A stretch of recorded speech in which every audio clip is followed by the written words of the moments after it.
इतनी सटीक भविष्यवाणी। चाल चक्र।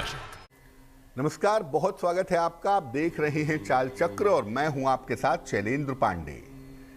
बहुत बार बच्चे हमें मेल करते हैं या पत्र लिखते हैं और उसमें लिखते हैं कि मेरा पढ़ने में मन नहीं लगता, या माता पिता भी अपने बच्चों के लिए बहुत चिंतित होते हैं और ये कहते हैं कि सारी सुविधाएं होने के बावजूद मेरा बेटा या मेरी बेटी पढ़ाई में मन नहीं लगाती। आज हम बात करेंगे कि पढ़ाई में मन लगाने की अगर कोई समस्या है, पढ़ाई में मन लगाने की अगर कोई दिक्कत है तो उसका समाधान क्या है। चाल चक्र में आज क्या खास है, चलिए बताते हैं आपको। चाल चक्र में आज बात करेंगे कि क्या आपका पढ़ाई में मन नहीं लगता है। बात करेंगे कि क्या आपकी कुंडली के ग्रह आपका पढ़ाई से ध्यान भटका रहे हैं और कौन से ऐसे उपाय करें, किन बातों का ध्यान रखें कि बच्चे मन लगाकर पढ़ाई लिखाई कर सकें।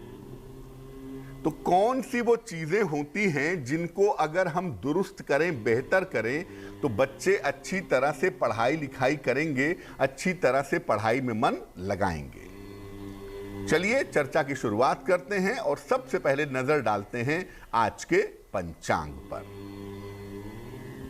आज तिथि है ज्येष्ठ शुक्ल पक्ष की पूर्णिमा तिथि। नक्षत्र है ज्येष्ठा नक्षत्र। सुबह के 9:11 तक चंद्रमा वृश्चिक राशि में संचरण कर रहे हैं, प्रातः काल 9:11 तक। इसके बाद धनु राशि में चले जाएंगे। राहु काल का समय दोपहर के 1:30 से तकरीबन 3 बजे तक। दक्षिण दिशा की तरफ आज यात्रा करने की मनाही है, लेकिन अगर यात्रा करना जरूरी है, मजबूरी है, तो जरा सी पीली सरसों खाकर और भगवान का स्मरण करके यात्रा करेंगे तो मुश्किल से बचे रहेंगे। इसके पहले की चर्चा की शुरुआत करें, आपको बताते हैं वो टेलीफोन नंबर जिस पर फोन करके आप कार्यक्रम में हमारे साथ जुड़ सकते हैं। हमारा फोन नंबर है 0120-480-7333 0120480733। सबसे पहले जानते हैं कि पढ़ाई में मन लगाने के लिए कौन से ग्रह जिम्मेदार होते हैं। जब मामला मन का होता है, जब मामला मन के लगाने का होता है, तो सबसे बड़ी भूमिका हो जाती है चंद्रमा की। और चूंकि बुद्धि का इस्तेमाल भी करना है पढ़ाई में, इसलिए दूसरी भूमिका हो जाती है बुध की। तो सबसे बड़ी भूमिका चंद्रमा और बुध की होती है। इसके बाद सूर्य और मंगल की स्थिति देखी जाती है, क्योंकि सूर्य और मंगल कॉन्फिडेंस पैदा करते हैं, आत्मविश्वास पैदा करते हैं और व्यक्ति के अंदर मेहनत करने की प्रवृत्ति पैदा करते हैं। कुंडली का दूसरा, चौथा और पांचवां भाव भी बहुत महत्वपूर्ण होता है। दूसरा भाव, चौथा भाव और पांचवां भाव ये सीखने का भाव है। क्या सीखते हैं, क्या बोलते हैं, क्या लिखते हैं, इसके लिए बड़ा इंपॉर्टेंट है दूसरा, चौथा और पांचवां भाव। हालांकि उत्तर भारत के ज्योतिष में इसके लिए पांचवें भाव को ही सबसे ज्यादा महत्वपूर्ण माना गया है। किसी व्यक्ति का खान पान कैसा है, क्या खाता है बच्चा, या कोई व्यक्ति क्या खाता पीता है, किस तरह के परिवेश में रहता है, किस तरह के माहौल में रहता है, ये भी बड़ा इंपॉर्टेंट होता है मन को एकाग्र करने में, मन को कंसंट्रेट करने में। आपका खाना पीना, आपका माहौल, आपका परिवेश, ये भी बहुत महत्वपूर्ण होता है। इन सब को देखकर ही व्यक्ति के मन को एकाग्र किया जा सकता है, व्यक्ति के मन को पढ़ाई में या किसी भी काम में लगाया जाता है। खान पान का तो इतना ज्यादा असर पड़ता है कि गलत खान पान से आपके स्वभाव में, आपकी सोच में परिवर्तन आ सकता है। इतना गहरा असर पड़ता है। इसीलिए खान पान बच्चे का या विद्यार्थी का कैसा हो, ये बहुत इंपॉर्टेंट है। अब ये जानते हैं कि विद्यार्थी के, बच्चे के खान पान में कैसे बदलाव किए जाएं। देखिए, एक तो खाने में फलों का खूब प्रयोग किया जाए। फल खाना बहुत ही फायदेमंद होता है मन को और दिमाग को कंसंट्रेट करने के लिए। तो खाने में फलों का बहुत प्रयोग किया जाए। बच्चों को एक फल रोज खिलाइए। ड्राई फ्रूट यानी मेवा जिसको कहते हैं, ये खाना भी लाभकारी होगा। और जब विद्यार्थी भोजन करेंगे, जब विद्यार्थी खाना खाएंगे, तो उनका चेहरा उत्तर दिशा की तरफ हो, नॉर्थ साइड की तरफ हो, तो ज्यादा बेहतर होगा। और अगर विद्यार्थी थोड़ी बड़ी उम्र के हैं तो सप्ताह में एक दिन उन्हें उपवास भी रखना चाहिए। छोटे बच्चे हैं तो आप उपवास के लिए दबाव नहीं डाल सकते, लेकिन अगर थोड़ी बड़ी उम्र है, 14 साल, 15 साल, 16 साल के हैं, तो सप्ताह में एक दिन फल और जल लेकर के उपवास रखें, तो उससे शरीर की शुद्धि होगी। और अगर ऐसा बच्चे या विद्यार्थी नियमित रूप से करें तो क्या होगा? शरीर में सकारात्मक तरंगें पैदा होंगी, शरीर शुद्ध होगा, आलस्य कम होगा, और इस खान पान के बदलाव से उनका मन पढ़ाई में ज्यादा बेहतर तरीके से लग पाएगा। अब दूसरी चीज है परिवेश। किस तरह के माहौल में रह रहे हैं और रहन सहन, किस तरह का रहन सहन है, इसमें कैसे बदलाव करें। देर रात तक जगने से और देर सुबह तक सोने से बचना चाहिए।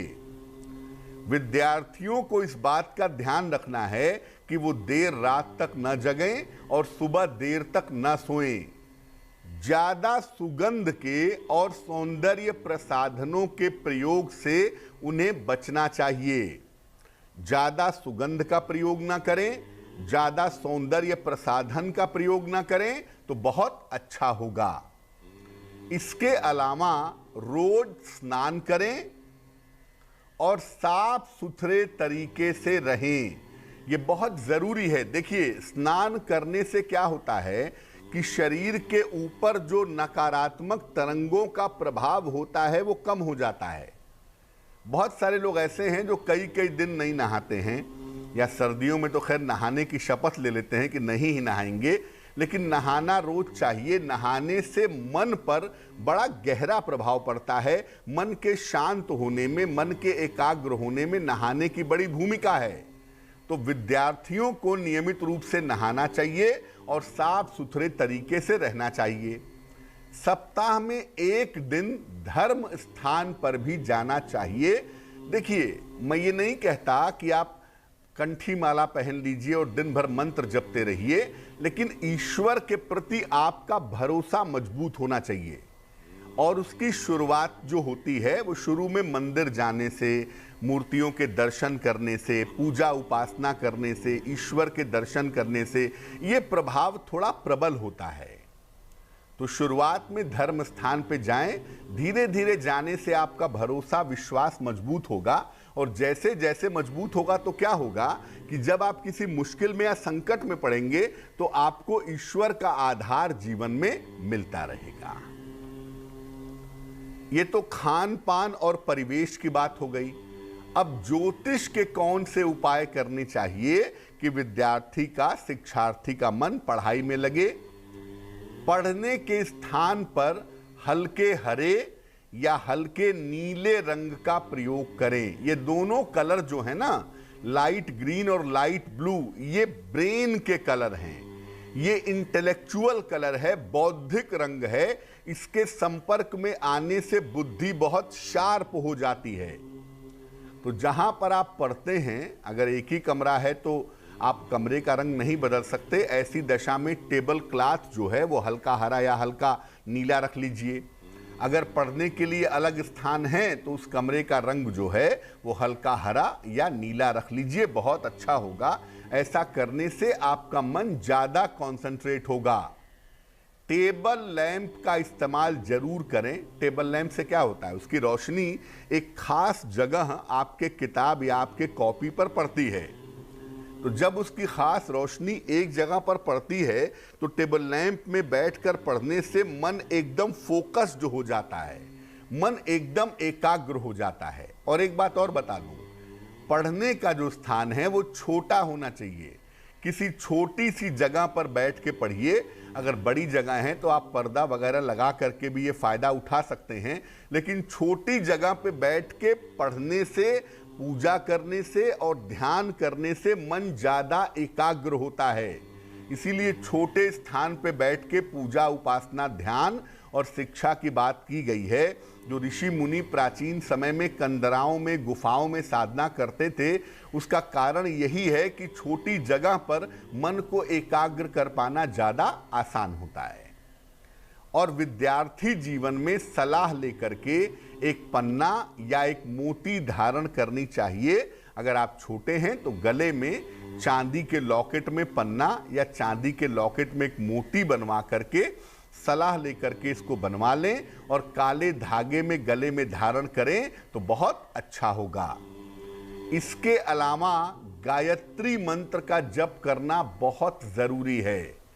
गायत्री मंत्र एक ऐसा मंत्र है जो एक तो आपको ईश्वर से कनेक्ट करता है, क्योंकि ये मंत्र, ये ऋचा किसी देवी देवता की नहीं है। ये जो ऋचा है, ये जो मंत्र है, ये ईश्वर का मंत्र है। इसलिए गायत्री मंत्र का जप करने से एक तो आध्यात्मिक विकास होता है, दूसरा विद्यार्थी जीवन में अगर आप गायत्री मंत्र का जप करते हैं तो इससे मन एकाग्र होता है, शिक्षा का, ज्ञान का, विद्या बुद्धि का वरदान प्राप्त होता है। तो गायत्री मंत्र का जप करना भी बहुत जरूरी है। अगर आप विद्यार्थी हैं, ज़्यादा बार नहीं पढ़ पाते, तो कम से कम 27 बार सुबह और 27 बार शाम को गायत्री मंत्र का पाठ करने से, जप करने से आपको लाभ होगा। अगर वो भी नहीं कर पाते तो घर में आप ऑडियो कैसेट पे या म्यूजिक पे गायत्री मंत्र लगा दीजिए। गायत्री मंत्र सुबह शाम बजता रहेगा तो उसकी जो सकारात्मक तरंगें हैं वो पूरे घर में फैलेंगी और उसके संपर्क में आने से आपको एकाग्रता का, कंसंट्रेशन का फायदा जरूर होगा।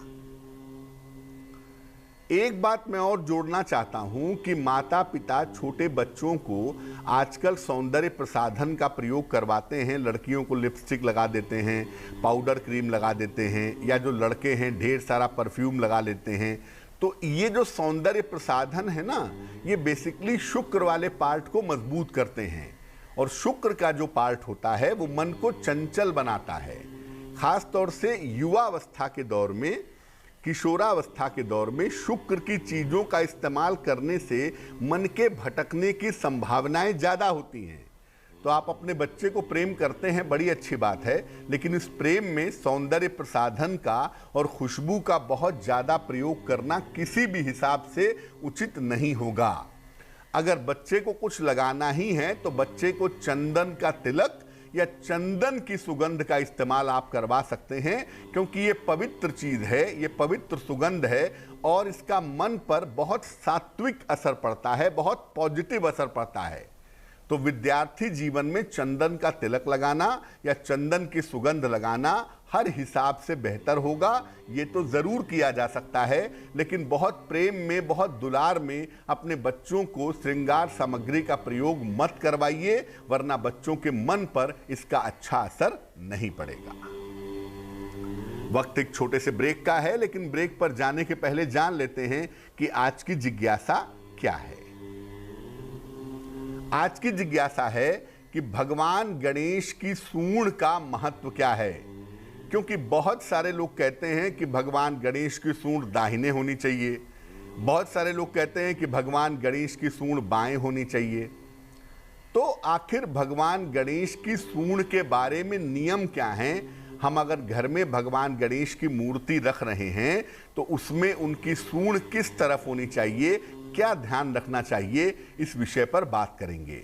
ये महत्वपूर्ण जानकारी आपको देंगे एक छोटे से ब्रेक के बाद।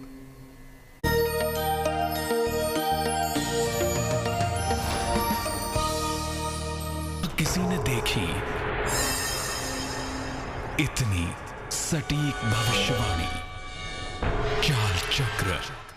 स्वागत है आपका ब्रेक के बाद। ब्रेक पर जाने के पहले हम आपके प्रश्नों के उत्तर दे रहे थे और आपको बता रहे थे कि अगर पढ़ाई करने में दिक्कत आ रही है, अगर आपकी शिक्षा में समस्या आ रही है, तो उससे निपटने के उपाय दरअसल क्या हैं। बात आपके राशियों की करेंगे, आपके प्रश्न का उत्तर भी देंगे, लेकिन उसके पहले स्वस्थ रहने के सरल उपाय निरोगी भव में। देखिए, पानी अगर आप घूंट घूंट करके पिएं और धीरे धीरे पिएं तो ये औषधि की तरह, दवाई की तरह काम करेगा। एक बार में गट-गट करके पानी पीने से पानी प्यास भले बुझा दे, लेकिन ये पानी शरीर के लिए फायदेमंद नहीं होता। आयुर्वेद कहता है कि पानी को धीरे धीरे घूंट घूंट करके पीना चाहिए। ऐसा करने से पानी लाभकारी हो जाता है। चलिए राशियों के सिलसिले की शुरुआत करते हैं। सबसे पहले मेष राशि। मेष राशि, किसी बड़े आर्थिक लाभ के होने के योग बन रहे हैं। संतान पक्ष से आपको सुख मिलेगा। यात्रा के योग भी इस समय आपके लिए दिख रहे हैं। शुभ रंग आपका लाल होगा और भाग्य साथ निभाएगा 75%। वृषभ राशि, स्वास्थ्य का ध्यान इस समय बनाए रखिएगा। बेवजह का किसी के साथ वाद विवाद न करें और अगर आप केले का दान करें तो आपके लिए बहुत अच्छा होगा। शुभ रंग होगा आसमानी और भाग्य साथ निभाएगा 60%। मिथुन राशि, प्रेम संबंधों में आपके सुधार होता दिख रहा है। किसी प्रिय मित्र से आपकी मुलाकात होती दिख रही है और आज के दिन अचानक धन का लाभ होता भी दिख रहा है।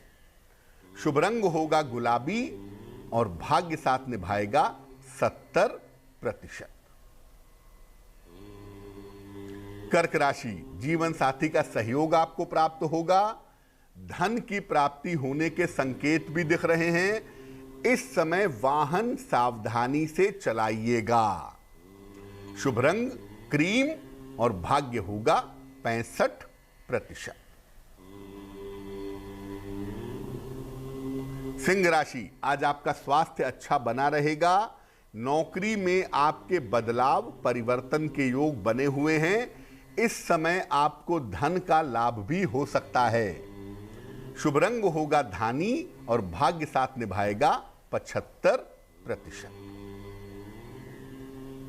कन्या राशि, स्वास्थ्य का आज बहुत ध्यान रखिएगा। अगर किसी यात्रा में जा रहे हैं तो सावधानी रखें।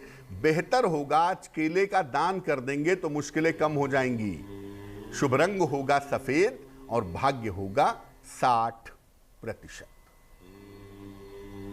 तुला राशि, आपके पुराने विवाद हल होंगे। कारोबार में सुधार होता दिख रहा है। कोई शुभ सूचना इस समय आपको प्राप्त होगी। शुभ रंग होगा धानी और भाग्य साथ निभाएगा 70%। वृश्चिक राशि, आज के दिन धन लाभ के योग बने हुए हैं। करियर की तमाम समस्याएं आपकी हल होंगी। फिलहाल आज यात्रा मत करिएगा। शुभ रंग क्रीम होगा और भाग्य होगा 80%। धनु राशि, करियर में सफलता के योग बन रहे हैं। अविवाहित हैं तो इस समय विवाह तय हो जाएगा। मान सम्मान की प्राप्ति होगी। शुभ रंग लाल और भाग्य साथ निभाएगा 90%। मकर राशि, वाणी पर नियंत्रण बनाए रखें। खान पान पर अपने बहुत ध्यान दें। जल्दबाजी में किसी तरह का निर्णय न लें। शुभ रंग काला होगा और भाग्य होगा 60%। कुंभ राशि, उपहार की प्राप्ति होती दिख रही है। करियर में आपको सफलता मिलेगी। बड़े आर्थिक लाभ की प्राप्ति भी इस समय आपको होगी। शुभ रंग होगा नीला और भाग्य आपका साथ निभाएगा लगभग 70%। मीन राशि, करियर में सफलता मिलेगी। मानसिक चिंताएं आपकी दूर होंगी। धन लाभ के सुंदर योग आपके लिए बने हुए हैं। शुभ रंग बैंगनी और भाग्य होगा 80%। इस बीच एक दर्शक जुड़ रही हैं हमारे साथ, पूनम जी हैं लखनऊ से, उनसे बात करते हैं। पूनम जी बताइए। पंडित जी नमस्ते। जी नमस्कार। पंडित जी हमारी डेट ऑफ बर्थ है 28 मई 1964। 1964। समय बताइए। शाम 4 बजे। कहाँ जन्म हुआ है बहन जी? ये हमारा हुआ फतेहपुर डिस्ट्रिक्ट। फतेहपुर डिस्ट्रिक्ट। जी पूछिए क्या प्रश्न है। पंडित जी हमारी इधर 3 साल से मेरी तबीयत नहीं सही रहती है, एक के बाद एक प्रॉब्लम ही मेरे शरीर में आती जा रही, क्या कारण है मुझे समझ में नहीं आता है। क्या दिक्कत होती है स्वास्थ्य में बन पाया अभी तक। क्या दिक्कत होती है स्वास्थ्य में? स्वास्थ्य में कभी ऐसा लग रहा है कि गाल की तरफ दिक्कत है, नस में दिक्कत है, कभी मेरे कानों में दिक्कत है, कभी मेरे सर में दर्द रहता है, अभी हार्निया निकल आया पंडित जी, उसका इलाज चल रहा है। कुंडली आपकी बहन जी बनती है तुला लग्न की और राशि आपकी बनती है धनु। महादशा आपकी इस समय राहु की चल रही है और अंतरदशा आपकी चल रही है बुध की। देखिए पहली बात तो ये है कि शनि की 7.5 उतर रही है, एक बड़ी प्रॉब्लम तो ये ज़रूर है जिसकी वजह से स्वास्थ्य में दिक्कतें आपको परेशान कर रही हैं। दूसरा ये है कि जो आपकी बुध की दशा है कुंडली में, ये कहीं ना कहीं मानसिक रूप से भी तनाव, समस्याएं, चिंताएं पैदा कर रही है। तो दोनों मिला करके आपकी मुश्किलें थोड़ी ज़्यादा हो गई हैं। इसको बेहतर करने के उपाय करने होंगे। एक तो आप सुबह शाम दोनों समय शनिदेव के मंत्र का जप करें। ओम शं शनैश्चराय नमः 108 बार सुबह, 108 बार शाम को डेली। और साथ में एक ओपल बनवा के पहन लें, तकरीबन 12 से 14 रत्ती का ओपल चांदी की अंगूठी में, दाहिने हाथ की तर्जनी उंगली में। शुक्रवार की शाम को ओपल पहनने से आपको लाभ होगा। तो आप ये उपाय करें, इससे आपकी मुश्किलें समाप्त होनी शुरू हो जाएंगी। एक दर्शक और जुड़ रही हैं हमारे साथ, नीता जी हैं मुजफ्फरनगर से, उनसे बात करते हैं। नीता जी बताइए। हाँ जी नमस्ते पंडित जी। जी नमस्कार। मुझे अपने बेटे के बारे में जानना था। बेटे की जन्म तारीख बताइए। 20/5/93। कितना कितना? 20/5/93। समय बताइए। जी समय है सुबह के 8:30 बजे। कहाँ पे जन्म हुआ है? मुजफ्फरनगर के खतौली कस्बे में। पूछिए क्या प्रश्न है आपका। जी इसकी शादी की बात नहीं बन रही है, रिश्ते बहुत आते हैं और अब तो ये अपनी ड्यूटी पे चला गया है। आपके तो आपके बेटे की कुंडली बनती है मिथुन लग्न की और राशि आपके बेटे की बनती है मेष राशि। महादशा इस समय आपके पुत्र की चंद्रमा की चल रही है और अंतरदशा इस समय आपके पुत्र की सूर्य की चल रही है। ज्योतिष के हिसाब से इनके विवाह का जो समय है वो इस साल के अक्टूबर के बाद है। अक्टूबर 2021 के बाद इनके विवाह होने की संभावना है। ज़्यादा संभावना ये है कि 2022 के शुरुआती समय में इनकी शादी निश्चित रूप से हो जानी चाहिए। 2022 के शुरुआती समय में इनका विवाह होगा, ये संभावना कुंडली के हिसाब से दिख रही है। दूसरी बात यह है कि जब भी इनका विवाह किया जाए, कुंडली मिला करके सोच समझ के विवाह का निर्णय लिया जाए, क्योंकि वैवाहिक जीवन बहुत अच्छा नहीं दिख रहा है। इसलिए कुंडली मिला करके सोच समझ के विवाह करिएगा, बहुत जल्दबाजी करके निर्णय मत लीजिएगा। अब इनकी शादी बेहतर हो जाए, शादी जल्दी हो जाए, वैवाहिक जीवन आगे चल करके ठीक रहे, उसके लिए इनको एक ओपल बनवा करके पहना दें। 10-12 रत्ती का ओपल चांदी की अंगूठी में, दाहिने हाथ की तर्जनी उंगली में, शुक्रवार की शाम को ओपल पहनाने से इनको लाभ होगा। एक और दर्शक हमारे साथ जुड़ गए हैं, संदीप जी हैं गाजियाबाद से, उनसे बात करते हैं। संदीप जी बताइए। नमस्कार पंडित जी। जी नमस्कार। जी मैं संदीप की मम्मी बोल रही हूँ, मुझे अपने बेटे के बारे में पूछना है। जन्म तारीख बताइए संदीप जी की। 1984 तारीख? 26 जुलाई। 26 जुलाई 1900। 26 जुलाई सुबह 5 बजे का जन्म है। 26 गाजियाबाद। जुलाई 1984। हाँ जी। सुबह कितने बजे का जन्म है? 5 बजे। कहाँ पे जन्म हुआ है? गाजियाबाद में। पूछिए बहन जी, क्या प्रश्न है? मेरे बेटे का अपना मकान कब होगा? जमीन का होगा या कोई फ्लैट होगा? देखिए, आपके पुत्र की जो कुंडली बनती है ये कर्क लग्न की बनती है और राशि बनती है इनकी मिथुन। महादशा इस समय शनि की और अंतरदशा भी शनि की फिलहाल चल रही है। ज्योतिष के हिसाब से अगले 6 महीने में इनको संपत्ति का लाभ होने की संभावना बनती है। ये जो संपत्ति होगी, कोई बना बनाया मकान या कोई बना बनाया फ्लैट होगा जो ये खरीद सकेंगे। चूंकि मिथुन राशि पे शनि की ढैया है, इसलिए जब भी नई प्रॉपर्टी खरीदें, जब भी नया मकान खरीदें, तो उसके कागज आदि को देख करके सोच समझ करके निर्णय लें तो इनके लिए बेहतर होगा।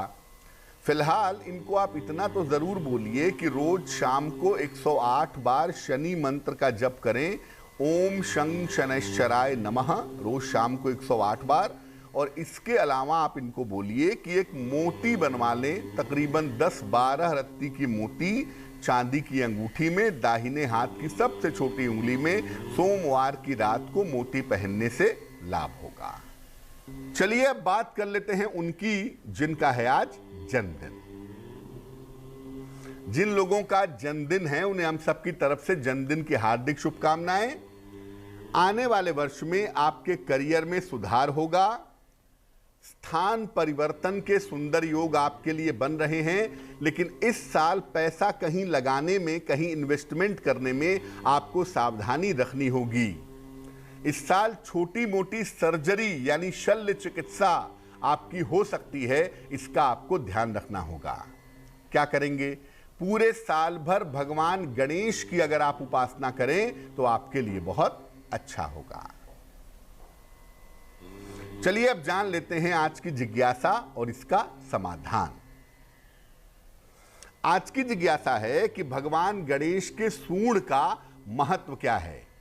देखिए, भगवान गणेश की जो मूर्ति घर में रखी जाती है उसमें उनकी सूंड बाईं तरफ यानी लेफ्ट साइड में हो तो ज्यादा अच्छा है, और मंदिरों में जो उनकी प्रतिमा रखी जाती है सामान्यतः उसमें उनकी सूंड दाहिनी तरफ होती है। अगर आप दाहिनी तरफ सूंड वाली मूर्ति घर में रखेंगे तो आपको बहुत सारे नियमों और विधानों का पालन करना होगा। चलिए अब जान लेते हैं आज की बात क्या है।